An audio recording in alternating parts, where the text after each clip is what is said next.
মৃত্যু সবসময় বেদনাদায়ক। সে যেই দলেরই হোক না কেন, রাজ্যে দিনের পর দিন যে বেড়েই চলেছে রাজনৈতিক সংঘর্ষ। মৃত্যু হচ্ছে দলের নেতাকর্মীদের। গত বুধবার ধলাই জেলার ছৈল্যাংটা সিপিএম বিজেপি সংঘর্ষে উত্তপ্ত হয়েছিল ওই এলাকা। সংঘর্ষে মাঝে পড়ে মৃত্যু হয়েছিল এক সাধারণ স্কুল শিক্ষকের, নাম বাবুল মজুমদার। সেই ঘটনার পরেই নিহত শিক্ষককে নিজেদের কর্মী বলে দাবি করছিলেন সিপিএম। অপরদিকে সেই একই ঘটনায় আহত হয়ে জিবি হাসপাতালে ভর্তি ছিলেন বিজেপির দুজন সমর্থক।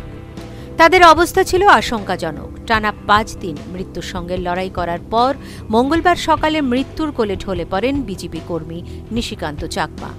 এই ঘটনার পর ভারতীয় জনতা পার্টির পক্ষ থেকে শোক জ্ঞাপন ও সমবেদনা জানানো হয়। মৃত্যুর খবর পেয়ে পরিবারের পাশে দাঁড়াতে সঙ্গে সঙ্গে তার বাড়ি যান বিজেপি প্রদেশ সভাপতি বিপ্লব দেব। সেখানে গিয়ে পরিবারকে সব রকম সাহায্যের আশ্বাস দিয়েছেন তিনি, পাশাপাশি আইনি সাহায্যের আশ্বাস দিয়েছেন তিনি।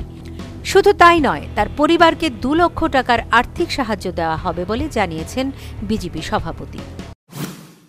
2 লক্ষ টাকা আমরা আর্থিক সাহায্য এই পরিবারকে দেব, নিশিকান্ত চাকমার পরিবারকে। এবং সেই 2 লক্ষই নয়, আজকে ছোট্ট একটা মেয়ে আছে, আমি দেখব তার পড়াশোনার বিষয়ে পার্টি দেখবে। এবং সেই পরিবারটার সঙ্গে আমি ডিস্ট্রিক্ট প্রেসিডেন্ট আমাদের এখানে উপস্থিত আছেন পরিমল দেববর্মা মহোদয়, আমি ওনাকে বলবো এই পরিবারটাকে, মন্ডল প্রেসিডেন্টকে আপনি বলবেন যাতে তার প্রতি নজর রাখা হয় এবং তার যে কোনো অসুবিধা সুবিধা পার্টি সবসময় ওনার সঙ্গে দাঁড়াবেন। আজকে নিশিকান্ত বাবু নেই, কিন্তু পার্টি সবসময় ওনার সঙ্গে থাকবে।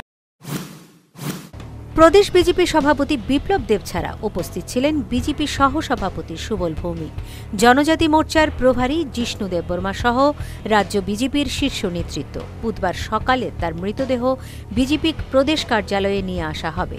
সেখানে তাকে শ্রদ্ধা জানাবে বিজেপি নেতারা। এই ঘটনার প্রতিবাদে মঙ্গলবার বিকেলে 7টি মণ্ডলে বিক্ষোভ সভা অনুষ্ঠিত হয়। Bureau report, news vanguard.